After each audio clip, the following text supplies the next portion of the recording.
व्यासपीठावरती उपस्थित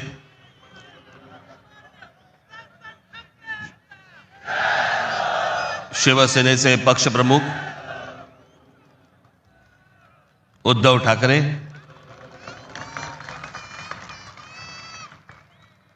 राष्ट्रवादी काँग्रेसचे नेते जयंतराव पाटील, इतर सर्व मान्यवर आणि माझ्या जमलेल्या तमाम मराठी बांधवांनो, भगिनींनो आणि मातांनो,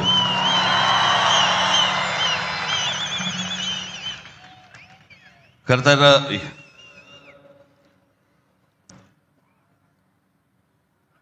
या व्यासपीठावरती मी माननीय बाळासाहेबांबरोबर लहान असताना अनेकदा आलो. शिवसेना पक्षाची स्थापनाच या शिवतीर्थावरती झाली. त्यावेळेला माझे आजोबा प्रबोधनकार ठाकरे हे देखील इथे उपस्थित होते.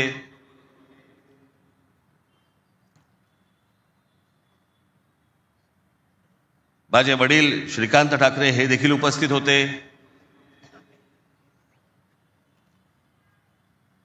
आमची माँ ही देखील उपस्थित होती.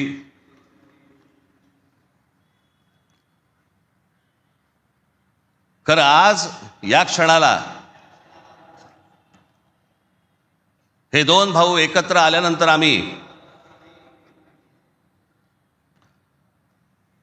आज माझे आजोबा प्रबोधनकार ठाकरे, माननीय बाळासाहेब ठाकरे, माझे वडील श्रीकांत ठाकरे आणि आमच्या माँ आज खरं तर इथे हजर असायला पाहिजे होत्या. हे सगळं चित्र पुन्हा एकदा मराठी बांधवांसाठी, मराठी माणसांसाठी, मुंबईसाठी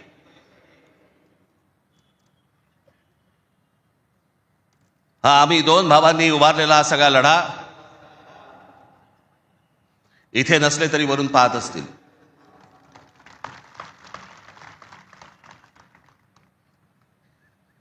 आज बऱ्याच गोष्टी मी आपल्यासाठी जरा थोडंसं घेऊन आलोय.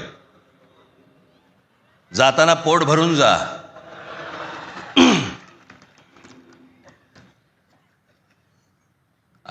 अनेक सामाजिक संस्था आहेत, मराठीवरती काम करणारे आहेत, अनेक लोक आहेत, ज्या लोकांनी अनेक दिवस आवाज उठवला या सगळ्या विषयात. मी सर्वप्रथम त्यांचे मी आभार मानतो. दीपक पवार आहेत, त्यांच्याबरोबरचे अनेक सहकारी आहेत, त्यांचे आभार मानतो. अनेक टेलिव्हिजन चॅनलचे आणि वर्तमानपत्रांचे संपादक आहेत, पत्रकार आहेत, त्यांनी गेले काही दिवस जी आम्हाला साथ दिली त्याबद्दल त्यांचेही मी मनापासून आभार मानतो.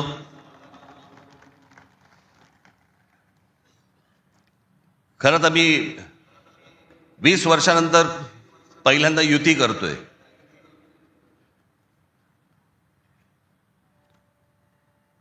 आणि त्याच्यामुळे अनेक या युतीच्या सगळ्या अख्ख्या प्रोसेसमध्ये अनेक लोकांना तिकीटं दिली गेली, अनेक लोकांना तिकीटं नाही देता आली, अनेक जण नाराज झाले, जे जवळचे होते, सहकारी होते.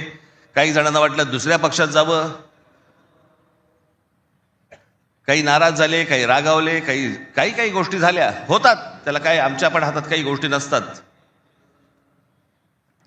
पण त्यांना दुखवणं हा काही आमचा हेतू नव्हता.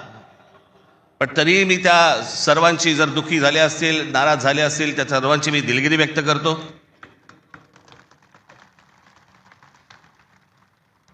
आपलेच आहेत, परत येतील. कारण जे आत्ता आहेत तेच कुठे जातील माहीत नाही. त्याच्यामुळे जे गेलेले आहेत ते येतीलच परत.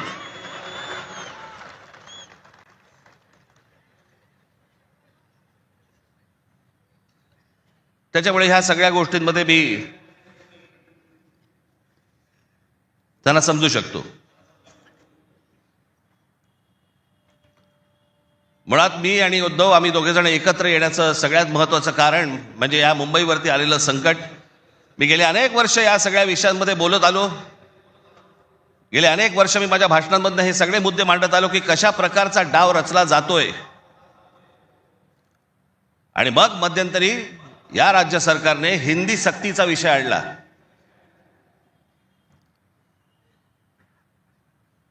आणि त्यावेळेला मग मीही कडाडलो, उद्धवही कडाडला.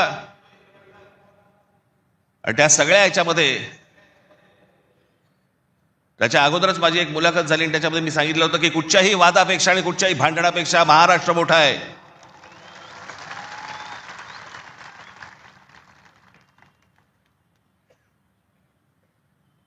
आणि मग तिकडनं ह्या सगळ्या गोष्टींची सुरुवात झाली. पण ते हिंदी सक्तीचा जो विषय होता तो फक्त तुम्हाला चाचपडून बघण्याचा होता. तुम्ही जागे आहात का? मराठी माणूस महाराष्ट्रामधला मुंबईमधला जिवंत आहे का? हे फक्त चाचपड नव्हतं तुम्हाला.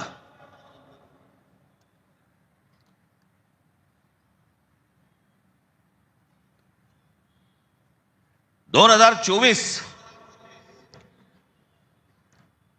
याच्यानंतर या विधानसभा निवडणुकांनंतर या सरकारला काय फेफराला माहित नाही. जे हवं वाटेल ते मनाला काय जे हवं ते करायला लागले.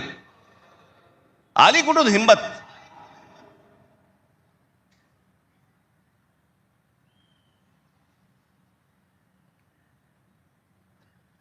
कोणाला विचारायचं नाही. काही जनता बिनता लोक बिक काही नावाची काही गोष्टच नाही. बस आम्हाला वाटलं म्हणून आम्ही केलं.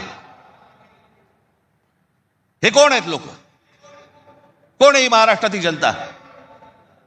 पैसे फेकले की आम्ही विकत घेऊ. आला कुठून आत्मविश्वास?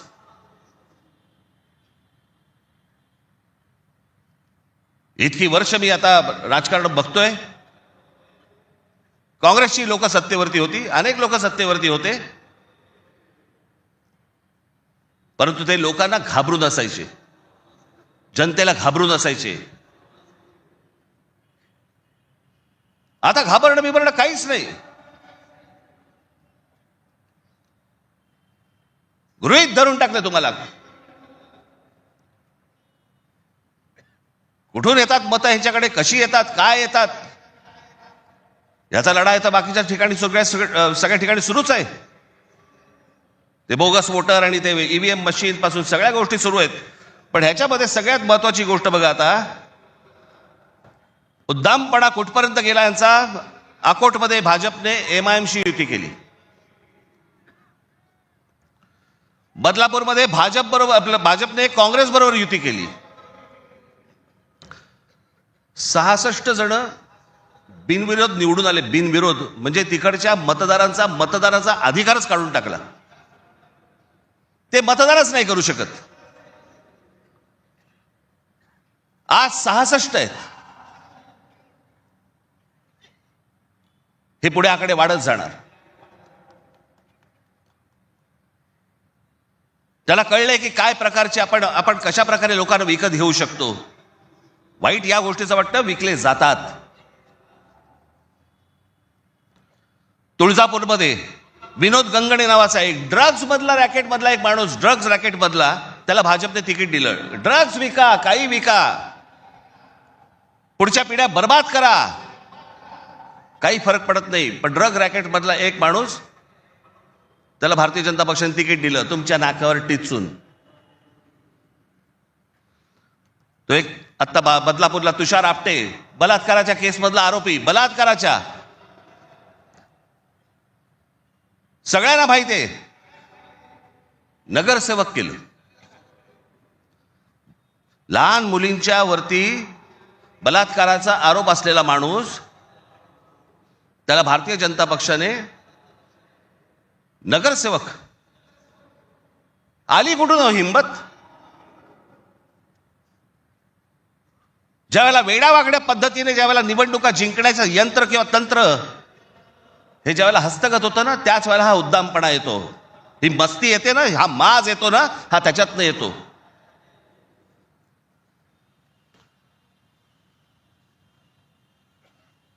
अख्खी मुंबई विकायला काढली, अख्खा महाराष्ट्र विकायला काढला, अख्खा देश विकायला काढला.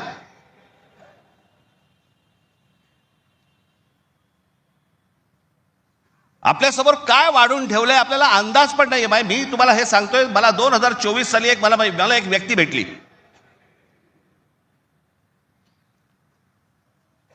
लोकसभेच्या निवडणुका झाल्यानंतरची गोष्ट सांगतोय. आणि त्यांनी मला जी माहिती दिली, आणि ती माहिती दिल्यानंतर माझे सगळे लोक, माझे काय रिसर्च टीम सगळी जी काही कामाला लागली, ते जे काही झालंय ते आज मी तुम्हाला इथे दाखवणार आहे.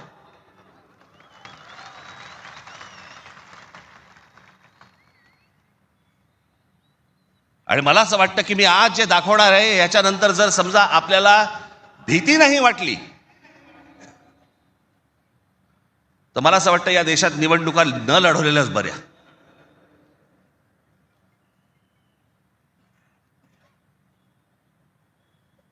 म्हणजे आता साधी गोष्ट, तुम्ही फक्त तुम्हाला 2014 नरेंद्र मोदी पंतप्रधान झाले त्या वेळेला, हे मला आता 24च्या नंतर आता हे पुढे सगळं समजायला लागलं. या गेल्या वर्षी 24 नाही, हो 24 नंतर साधारणपणे विधानसभा निवडणुकांच्या आसपास मला ह्या सगळ्या गोष्टी आमच्या रिसर्च टीम मध्ये यायला लागल्यावरती मला धक्का बसायला लागला. कारण आपण असे बघतच नाही कधी, आपण डोळे झाक करत बसतो आणि नक्की काय खणलं जात आहे आपल्या खालून आणि आपल्याला माहितीच नाही. याचं कारण अनेक हिंदी इंग्रजी टेलिव्हिजन चॅनल सगळं ब्लॉक करून टाकलंय. कोणी काय तुम्हाला दाखवणार पण नाही. दाखवलं की वरनं फोन येतो, वरनं दट्ट्या येतो, जाहिराती बंद करून टाकू. मी आता फक्त एक पहिला मॅप मी तुम्हाला भारताचा दाखवतो, 2014चा. दाखवा रे.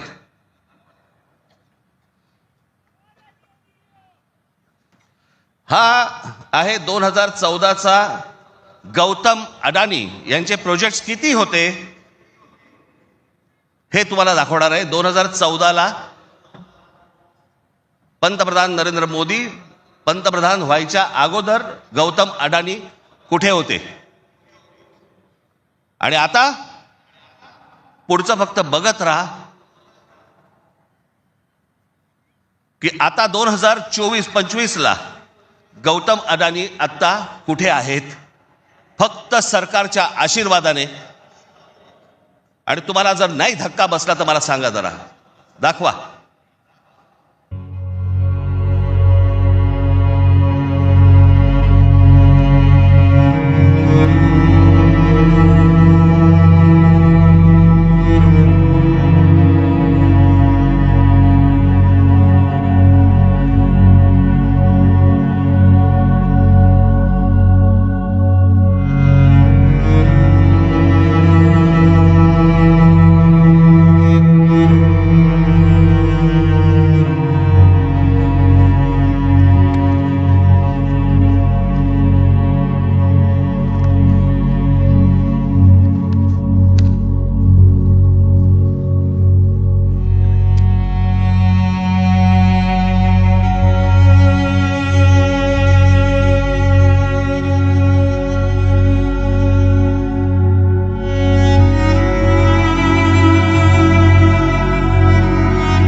हे फक्त 10 वर्षातलं आहे.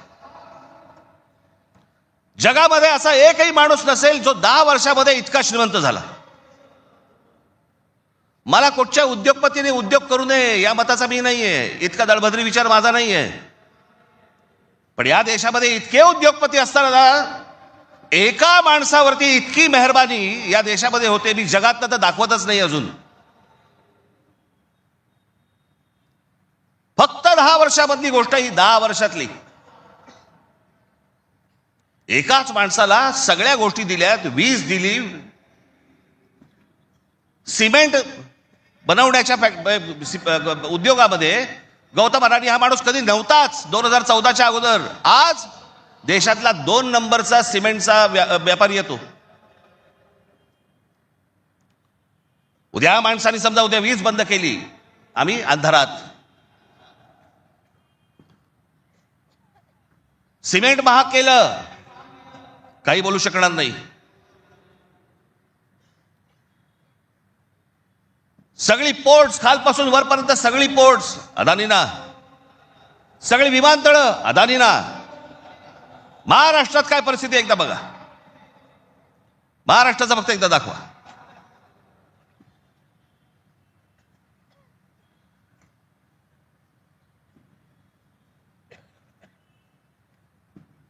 महाराष्ट्रामध्ये फक्त एका ठिकाणी 2014ला फक्त गौतम अडाणी एका ठिकाणी आहेत उद्योग.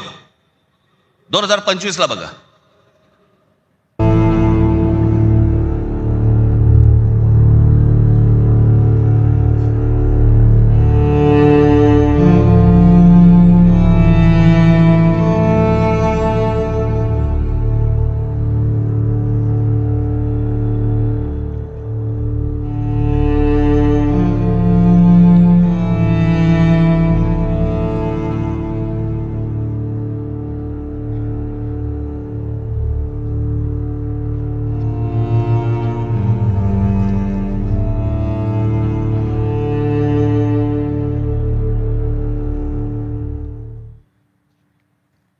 ही महाराष्ट्राची स्थिती.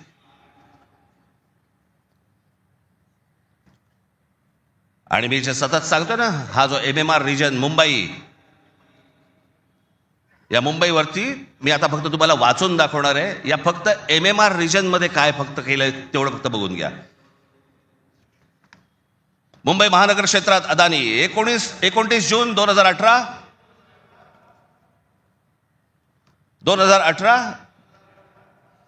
रिलायन्स इन्फ्रास्ट्रक्चर कंपनी ताब्यात मुंबई वीज पुरवठा क्षेत्रात प्रवेश. एप्रिल 2021 नवी मुंबई विमानतळाच्या कामाला सुरुवात. 2021 मुंबई आंतरराष्ट्रीय विमानतळ ताब्यात. अंधेरी पश्चिम येथील RTOची जमीन अदानी यांना 5,000 कोटींना. ऐरोली इथे डेटा सेंटरसाठी 92 एकर जमीन 1,500 कोटींमध्ये. धारावी पुनर्विकास प्रकल्प अदानींना. महाराष्ट्रात स्मार्ट वीज मीटर बसवण्यासाठी 13,888 कोटींचं कंत्राट. भांडूप कल्याण इथे मीटर्स बसवली जाणार. मुंबई आणि नवी मुंबईत हायर स्केल डेटा सेंटर सुरू करण्यासाठी महाराष्ट्र सरकारशी 50,000 कोटींचा सामंजस्य करार. मेट्रो मोनोरेल यांना अदानींचा वीज पुरवठा. सांताक्रूज आणि विलेपार्ले परिसरात केंद्र सरकारच्या विमानतळ संरक्षण दलाच्या जागांवरती 80,000 झोपडपट्ट्यांचा विकास अदानी करणार. पनवेलमध्ये टॉवर्स सेमी कंडक्टर कंपनी आणि अदानी समूह यांच्या प्रकल्पाला महाराष्ट्र सरकारची मान्यता. $10 अब्ज गुंतवणुकीचा अंदाज. धारावी पुनर्विकास प्रकल्पासाठी देवनारमध्ये 124 एकर जमीन. मुंबई उपनगरातील वाढत्या वीज मागणी पुरवठ्यासाठी वसई खाडीजवळ 209 कांदळवने तोडण्यास मुंबई हायकोर्टाची परवानगी. गौतम अदानी यांची तारापूर अणुऊर्जा प्रकल्पाला भेट. पुढच्या 10 महिन्यात खासगी कंपन्यांना अणुऊर्जा क्षेत्रात देण्याची परवानगी देणारे विधेयक संसदेत मंजूर. रायगड जिल्ह्यातील आंबा नदीकाठी असलेल्या जेट्टी प्रकल्पासाठी 192 कोटीची गुंतवणूक. पनवेलमध्ये 1,000 एकर्समध्ये 10,000 कोटींचा रहिवासी प्रकल्प. मुंबईला वीज पुरवठा करण्यासाठी 1,660 कोटींचं काम. धारावी पुनर्विकास प्रकल्प बांधणीसाठी मुलुंड येथे 58 एकर जमीन आणि 319 कोटी मिळाले. धारावी पुनर्विकास प्रकल्प बाधितांसाठी कुर्ला मदर डेअरीची 20 एकर जमीन 57 कोटी मिळाली. 124 एकरचा आणि 36,000 कोटींचा गोरेगाव पश्चिम येथील मोतीलाल नगर पुनर्विकास प्रकल्प अदानींना मिळाला.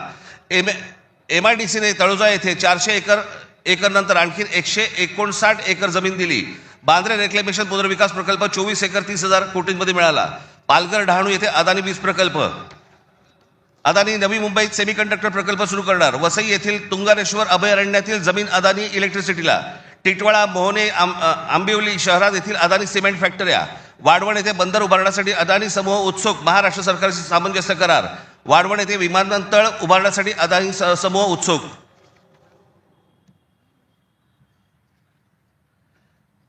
हे मी तुम्हाला सांगतोय ना, हे कशा प्रकारे तुम्हाला आवडलं जातंय याचा काही आपल्याला अंदाज, आपल्याला कळतंय हे काय चाललंय.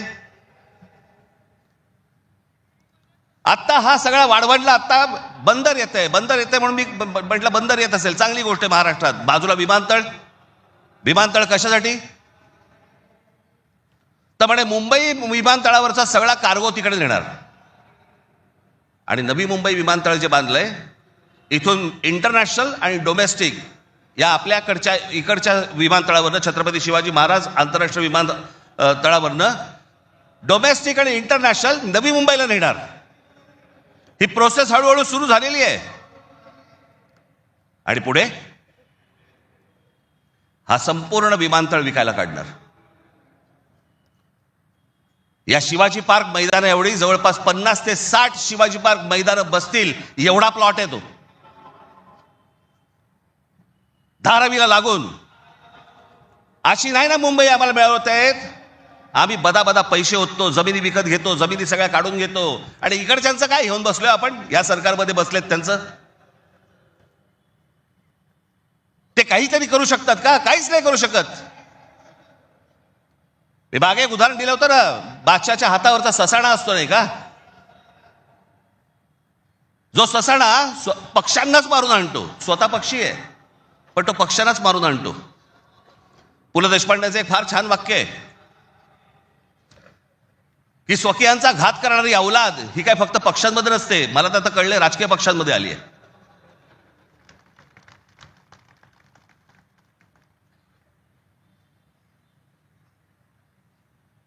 डोक्यात गेली सत्ता, डोक्यात. हा जो भूगोल आहे ना, हा भूगोल नीट समजून घ्या. हे वाढवण बंदरापासून तिकडे वरती जे आहे ना त्याला लगेच लागून गुजरात आहे. यांचं पहिल्यापासूनचं डोक्यामध्ये जे होतं ना की मुंबई गुजरातला न्यायची. मग मुंबई गुजरातला न्यायची असेल तर काय करायला लागेल, पालघर जिल्हा ताब्यात घ्यायला लागेल, ठाणे जिल्ह्याचा भाग ताब्यात घ्यायला लागेल, या MMR रिजनचा भाग ताब्यात घ्यायला लागेल, तर मुंबईपर्यंत पोहोचता येईल. माणसं पहिली बदा तिकडे टाका, त्यांचे मतदारसंघ फोडा, मराठी माणसांना फोडा, हे मतदारसंघ ताब्यात घ्या आणि त्याच्यानंतर सांगा अरे खासदार तर आमचाच, आमदार तर आमचाच, नगरसेवक पण आमचाच, महानगरपालिका ही आमच्या हातात. हे सगळं करून मुंबई गुजरातला कशी जोडता येईल याच्यासाठीचे हे सगळे लॉंग टर्म प्लॅन्स सगळे सुरू आहेत.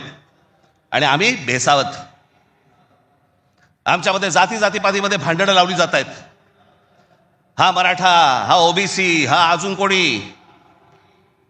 एकदा मुंबई हातात तर गेली ना बाबानो, महाराष्ट्र झारखंडपेक्षा काही वेगळा करणार नाहीत. हे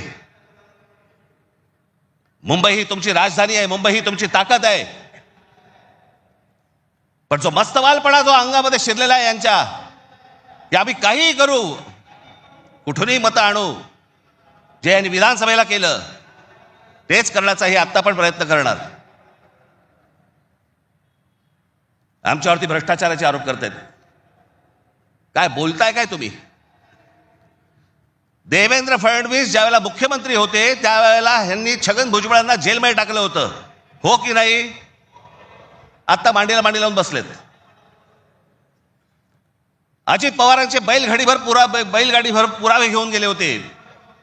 काय किती 70 का 80 हजार कोटीचा काहीतरी घोटाळा, त्याच्याबद्दल पुरावे बैलगाडीतनं घेऊन गेले होते. आता काय सांगतायत, कोर्टात केस आहे, पुरावे असतील तर त्यांना अटक होईल. अरे मग तुम्ही पुरावे दिले होते ना, द्या आता कोर्टात.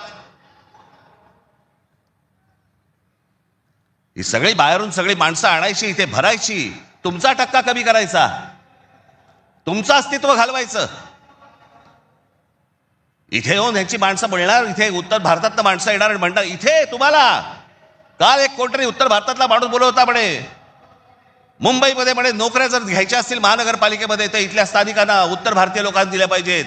हे बाहेरून येणारे म्हणे कोल्हापूर, सातारा, सांगलीवरनं येणारी माणसं हे बाहेरच्या लोकांना द्यायची नाहीत म्हणून. बाहेरची लोक म्हणजे आमच्या सातारा, कोल्हापूर, सांगलीमध्ये येणारी आता हे बाहेरची लोक झाली आणि हे आतले.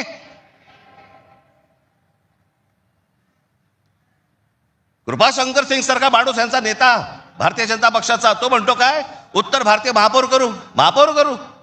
यांची हिंमत कशी होती हो बोलायची? आपण जाऊन बोलू शकतो का तिकडे?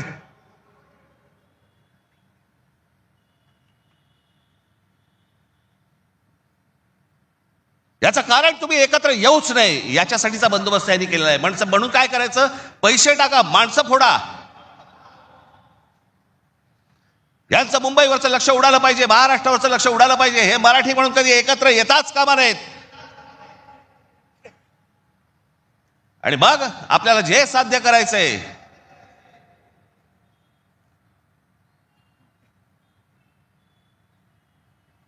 जी लोक येत आहेत ती लोक तुमच्यावरती उड्या मारतायत, वाटेल ते बोलतायत तुम्हाला. मुंबईमध्ये, महाराष्ट्रामध्ये तुम्हाला घरं नाकारली जात आहेत. काल परवाकडे कोणतरी एक तामिळनाडूमधून रसमलाई आली होती.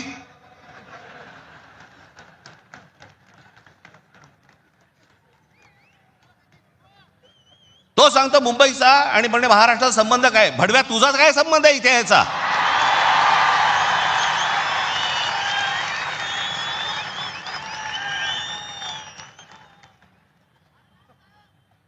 यांच्यासाठीच माननीय बाळासाहेब बोलले होते, हटाव लुंगी आणि बजाव पुंगी. अनेक दाक्षिणात्य इथे राहत आहेत, अनेक जैन मारवाडी इथे राहत आहेत, आनंदाने राहत आहेत. पण कसं भडकवलं जाते बघा तुम्हाला कबुतरांच्या नावाने. कबूतर राहिली बाजूला, पण हे सत्ताधारी जे फडफडत आहेत ना, हा त्यांचा प्रश्न आहे. काल परवाची गोष्ट, इथे मुंबईमध्ये जैन मराठी वादावरती पडदा टाकण्यासाठी म्हणून एक बैठक झाली. ही बातमी फक्त नवाकाळला आली. त्यांचे कोणतरी एक जैन मुली निलेश चंद्र आहेत, निलेश चंद्र, बघा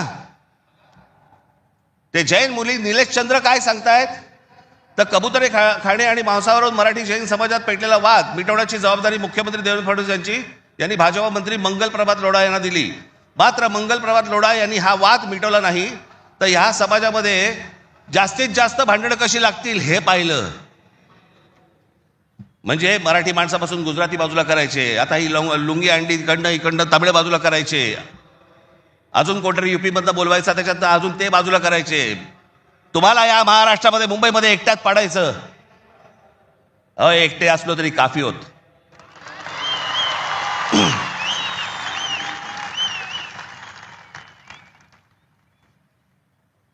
नको त्या वादात जाऊ नका. आमच्या यांच्या गुजरातमधनं बिहारी लोकांना ज्यावेळेला हाकलवले, त्याच्या बातम्या नाही होत.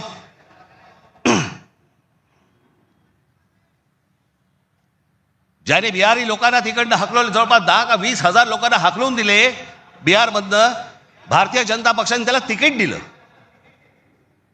निवडणुकीचं तिकीट दिलं. आणि हे वाद फक्त तुमच्यासाठी, आमच्यासाठी इथे फक्त करून ठेवतायत. गेले अनेक वर्ष सांगतोय तुम्हाला, हे सगळं हे जे मुद्दामून जे चालू आहे, तुमचं अस्तित्व नष्ट करण्यासाठी हे सगळं सुरू आहे. आज ही मुंबई हातामध्ये गेली. मुंबई का पाहिजे हातात? आज केंद्रामध्ये यांची सत्ता, राज्यामध्ये यांची सत्ता, पण उद्या मुंबईमध्ये, ठाण्यामध्ये, कल्याण डोंबिवलीमध्ये, आमच्या MMR रिजनमध्ये उद्या ह्यांना जर काही करायचं असेल, महानगरपालिकेची परवानगी लागेल. आणि महानगरपालिका जर आपल्या हातात असतील, हे जमिनी विकून देऊ शकत नाहीत, हे अदानीला जमीन देऊ शकत नाहीत.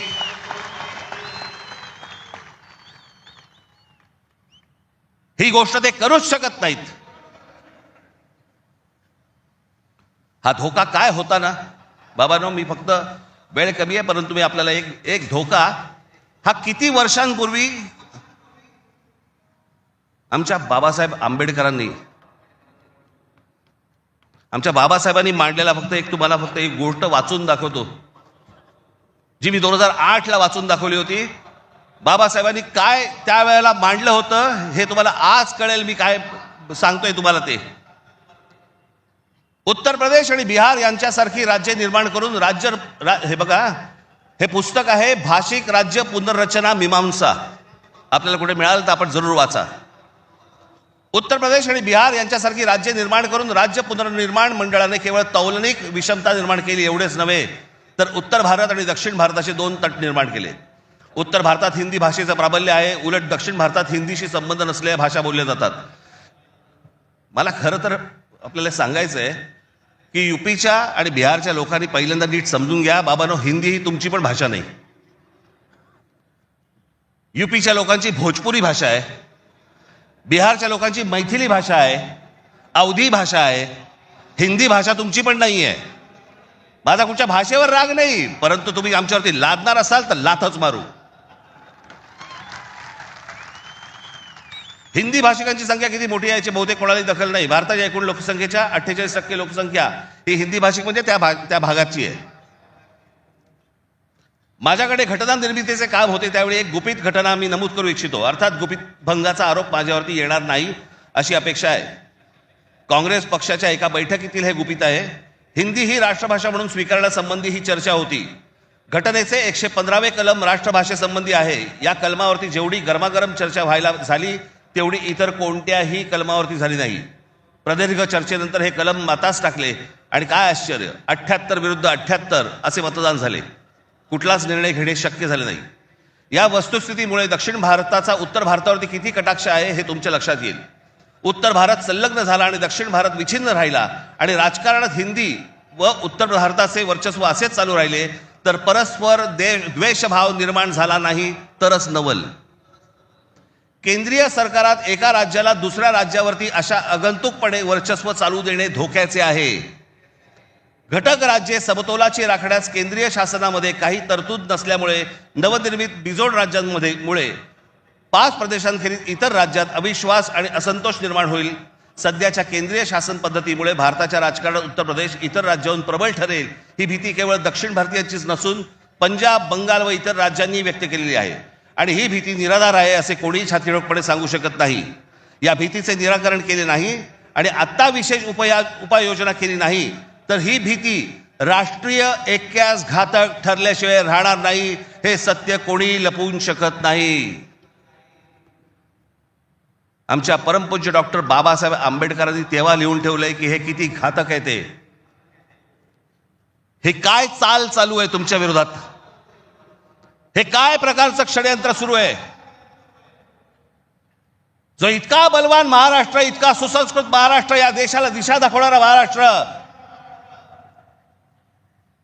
सगळ्या बाजूनी संपन्न असा महाराष्ट्र, हे सगळ्या बाजूनी येत आहेत आणि महाराष्ट्राने तुम्हाला फक्त इथे तुमचे चावे घेत आहेत. तुम्हाला उद्ध्वस्त करायचं आहे ना. उठा या जमिनीवरनं, निघा इथून, आम्ही येत आहोत. काल परवाकडेच मी एका चॅनलला सांगितलं, हिरे असतात, मोती असतात, सोनं असतं, चांदी असते, अजून काही मौल्यवान गोष्टी असतात. फक्त जमीन या एकाच गोष्टीला रिअल इस्टेट म्हणतात, खरी संपत्ती. दुसऱ्या कोणत्याही गोष्टीला रिअल इस्टेट म्हटलेलं नाहीये, फक्त जमिनीला रिअल इस्टेट म्हटलंय. कारण ती तुमची संपत्ती आहे. तुमच्या पायाखालची जमीन आणि तुमची भाषा ही मेली की तुमचं अस्तित्व संपलं, तुम्ही कोणी नाही आहात. जगात अनेक देश, अनेक लोक हे भाषा संपली, देश गेला, जमीन गेली म्हणून संपले. हाच डाव त्यांचा आहे. वेगवेगळ्या मार्गाने येत आहेत आणि वेगवेगळ्या मार्गाने तुमच्यावरती आक्रमण करतायत आणि तुम्हाला सांगतायत निघून जा इथनं. संयुक्त महाराष्ट्राच्या वेळेला देखील विरोध करणारे या मुंबईमधले अनेक धनिकच होते, गुजराती होते पण धनिक होते. आज पण तेच चालू. आणि आज हे संकट त्यावेळेला तर इतकं नव्हतं, पण आज खरं तर तुमच्या उंबरठ्यावरून वरती येऊन उभं आहे. कधी तुमच्या दरवाजावरती टकटक होईल तुम्हाला पण कळणार नाही. कधी तुम्हाला इथनं बाहेर काढतील तुम्हाला कळणार पण नाही. आज मुंबई, उद्या ठाणा, कल्याण, डोंबिवली, सगळे सगळे भाग, उद्या पुणा, नाशिक,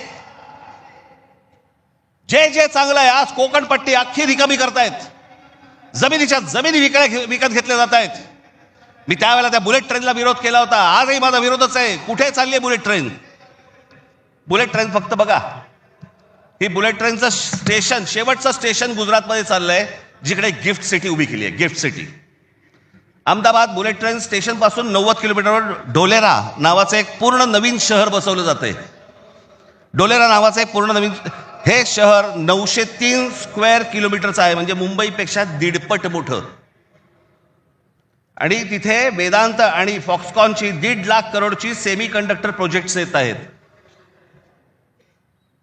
अहो, आपल्याला समजत पण नाही हे काय चालू आहेत नक्की, यांचे कुठून रूळ चालले आहेत आणि कुठून गाड्या चालल्या आहेत आणि कुठून यांचे मार्ग सुरू आहेत आणि काय घेऊन जायचंय ह्यांना आणि काय आणायचंय, इथे काय भरायचंय. एकदा जाऊन बघा हो, वसई विरार पासून सगळ्या गोष्टी बघा, कसे कसे भर देत आहेत, कसे भर देत आहेत.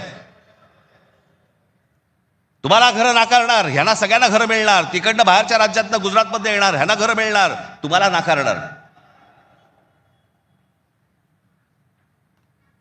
अहो, तुम्हीच नसाल, तुमचंच अस्तित्व नसेल, काय चाटायची आहे महानगरपालिका?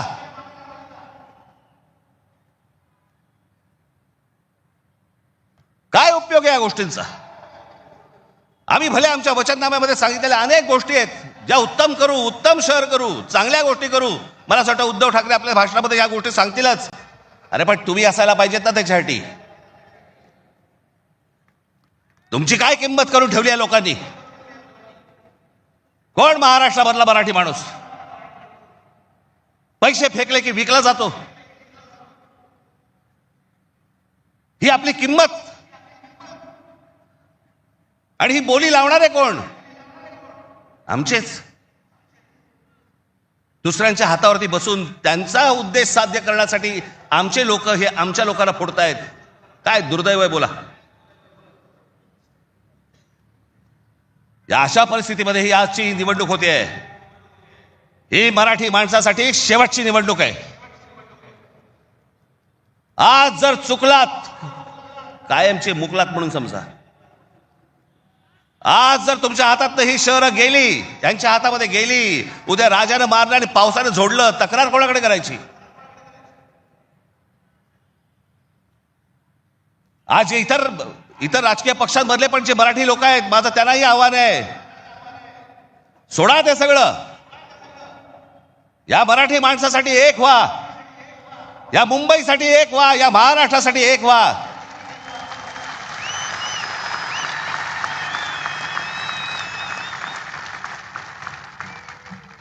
ज्या इतक्या वर्षांच्या परंपरेने, इतक्या लोकांच्या तपश्चर्याने ही मुंबई महाराष्ट्राला मिळाली. 107 आमचे हुतात्मे गेले. उद्या मुंबई गेली तर त्या पुतळ्यानंतर काय अर्थ उरतो? आणि पुतळे काय म्हणतील ते? आमचा मराठी माणूस बेसावध राहिला आणि म्हणून आम्ही मिळवलेली मुंबई आम्हाला गमवावी लागली. आज तुमच्या समोर ही सोन्यासारखी संधी आलेली आहे. आम्हाला सत्ता काय, सत्याचं काय करू? सत्तेशिवाय पण आज पण लाथा मारल्यात ना, अनेक अंगावर आले, त्यांना तुडवलेच ना. पण तुम्हाला ह्यांचा मास, या सगळ्या लोकांचा, सत्ताधाऱ्यांचा तुम्हाला उतरवायचा या निवडणुकीमध्ये. कुठेही बेसावध राहू नका. माझी आपल्याला सगळ्यांना एक फक्त सांगणं आहे, हे ईव्हीएम मशीनवरती लक्ष ठेवा. दुबार मतदार सकाळी 6 वाजता, मला जेवढे ते काय BLA नेमलेले आहेत, सकाळी 6 वाजता तिकडे सेंटरवरती पाहिजेत दोन्ही पक्षांचे. आणि दोन्ही पक्षातले जे सगळे लोक आहेत यांना फक्त मी एकच सांगतोय, बाबांनो, आता आपल्यातलं काही वाद नाही. आता खरी लढाई त्यांच्याशी आहे.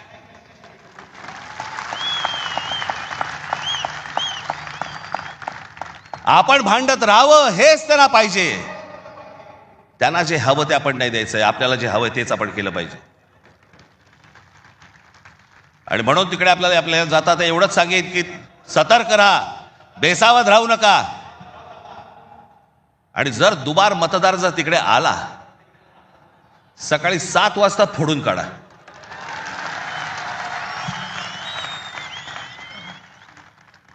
ही मुंबई राहावी, हे महाराष्ट्र राहावं, राज्य राहावं, हे मराठी माणसाच्या हातात राहावं, तुमच्या हक्काचं असावं, तुमचंच आहे ते. आणि मला असं वाटतं की जो लढा आजपर्यंत मराठा साम्राज्याने दिला, तो लढा आज तुम्हाला, आज सगळ्यांना, तुम्हाला, आम्हाला सगळ्यांना करायचा आहे. हा महाराष्ट्र वाचवायचा आहे, महाराष्ट्र समृद्ध करायचा आहे, ही आपली शहरं समृद्ध करायची आहेत, ही मुंबई आपल्याला वाचवायची आहे, ही मुंबई कदापि आपल्याला कुठेही गुजरातला घेऊन द्यायची नाही आहे. या सगळ्या गोष्टींसाठी आपण सगळेजण कामाला लागाल अशी एक आशा अपेक्षा बाळगतो आणि आपणा सर्वांची मी रजा घेतो. धन्यवाद. जय हिंद, जय महाराष्ट्र.